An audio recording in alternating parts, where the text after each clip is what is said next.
Everyone, indie games are always full of surprises. This one was made quite a long time ago, but it's still great and hasn't lost its charm. Today, I'll tell you about a game which masterfully blended retro aesthetics in modern game design. It is a game where you use non-conventional weapon to fight enemies. For I'm Cringelord, and this video is about Shovel Knight, Treasure Trove.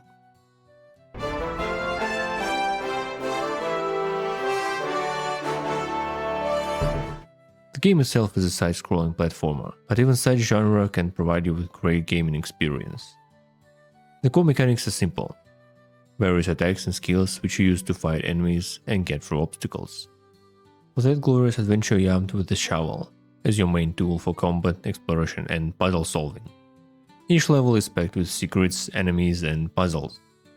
Various boss fights await you at the end of the level, and they will keep you engaged, leaving you with a sense of accomplishment once you'll beat one. Whole gameplay is built around platforming, timing and strategic use of abilities given to a character. You'll have to get gold to upgrade and find collectibles by completing challenging puzzles. Whole game consists of 4 campaigns: Shovel of Hope, Plague of Night, Spectre of Torment and King of Cards. There is a split-screen multiplayer called Showdown. First 3 are pretty similar in their core mechanics, but the 4th one, King of Cards, adds a whole new mechanic. Card collecting game inside game. We all have to battle enemies and bosses. It's almost like Gwent and Witcher, but not Gwent. Anyway, you play as different knights in all 4 campaigns, and all of them have different mechanics for attacking and traversing through locations. After completion of any campaign, there is a new game plus, which will provide you with harder difficulty and less save points. Some campaigns change mechanics like in King of Cards. Shovel Knight Showdown is a multiplayer mode where you have to brawl with other players or bots and use bonuses to win the round. There are a lot of playable characters from the game, with each having its own gameplay. Maps vary in its surrounding and conditions to win, so there's plenty of entertainment to get. Your choice of weapon. My choice of weapon. We are not the same. The story of the game is charming for its simplicity. It's plain, adventurous, entertaining and not complicated. It's enough to keep you hooked and invest in the characters. Shovel Knight is completely old-fashioned adventurous fairy tale, like from the times when games were just games. The main story will tell you about adventures of Shovel Knight. While exploring the Tower of Fate, an amulet cursed Shield Knight and left Shovel Knight stranded outside of the sealed tower. During his absence, a powerful being known as Enchantress rises to power, spreading evil across the land. Upon hearing that the Enchantress has unsealed the Tower of Fate, Shovel Knight resolves to journey back, hoping to find and rescue Shield Knight. To reach the tower, Shovel Knight has to confront and defeat the members of the Order of No Quarter, a group of knights serving the Enchantress. The second campaign is Plague of Shadows. Running parallel to Shovel Knight, Plague Knight, a member of Order of No Quarter, plots a scheme. He plans to steal essences from Shovel Knight and other members of Order to use them as ingredients for the ultimate potion, capable of granting any of its users' desires. He's aided by his alchemist and assistant Mona, who pursue alchemy in secret due to the local villagers fearing and rejecting it. Plague Knight's pursuit for power receives an unexpected turn, showing a different side of him. Third campaign is Spectre of Torment. That is a prequel to Shovel Knight. At the Tower of Fate, the Enchantress instructs her dead servant Spectre Knight to defeat 8 knights and force them to join her Order of No Quarter and serve. That will cause Spectre Knight's magic locket grow in power.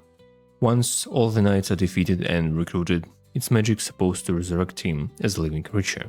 As plot advances, Spectre Knight recalls memories of his former life and his pledges that will impact on his current self. Fourth campaign will tell you about the events prior to Shovel of Hope and Spectre of Torment. A card game called Justos becomes popular across the world, with the tournament offering the title of King of Cards to whoever can defeat the 3 Justos judges. King Knight, wanting the title of the king, receives a deck of cards from Spectre Knight and begins to work his way through a tournament. As the story progresses, he meets allies who are willing to help him and to cheer him on during his journey that will take an unexpected turn of events. Showdown mode shares some minor stories about many characters from the whole universe, helping you to understand them and their motivation. It's not strongly focused on story as much as on gameplay, but it's still interesting. How to defeat your opponent in card battle. Wrong way. I can arrange that. In fact, I'll play 5 for the price of 1. Go, Goblin Attack Force! Right way. Gameworld is colorful and full of nostalgic pixel art that looks fantastic. Each level has its own vibe, from icy mountains to fiery caves, giving you a good change of scenery and atmosphere. One of the game's features is its pixel art style, sending you back to old era of gaming. The visuals are rich with colors and details, quite classic but with modern polish. Soundtracks fit game's atmosphere, enhancing the overall immersion. Level design and difficulty are well done, with a good balance with addition of challenge without pushing over the edge. There is a certain downer. Content for each campaign is nicely done, but some areas are actually very similar in their core. Shovel Knights and Plague Knights levels are same, even though they're different gameplay-wise. It still leaves feeling that you were cheated on, but that doesn't make game bad. Maybe it's even done intentionally since campaigns are running parallel to each other. Every alchemist should have 2 bombs. Bomb that explodes your enemies. Bomb that explodes your heart. This game was entertaining and challenging to play. It took some effort to go through all the campaigns. After that, I would even say that this game can easily outperform some projects of big developers. It has great gameplay, story and aesthetics of all games. It has good balance of difficulty, which make whole process challenging and entertaining, but not irritating. New Game Plus can provide you with even more challenging experience. It is truly not the best game of all time, but a really good one you can play in. Strongly recommend you to try it out. This game is worth playing. You'll get up to 40 hours of playtime if you'll decide. But there's a question that still lingers. Is the game actually worth the $40 it's asked for? Price doesn't actually influence game quality, but it's still important when you buy something. To answer the question asked, I would say no, it's rather pricey, especially if you compare it to Hollow Knight. During sale, its price goes down to $20–25, which I can call good one. I thank you for watching, and I would like to ask you, what do you think about platformers? Have you played this one? Did you like it?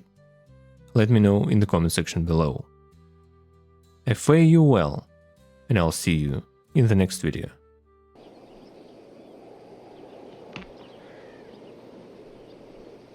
Go ahead.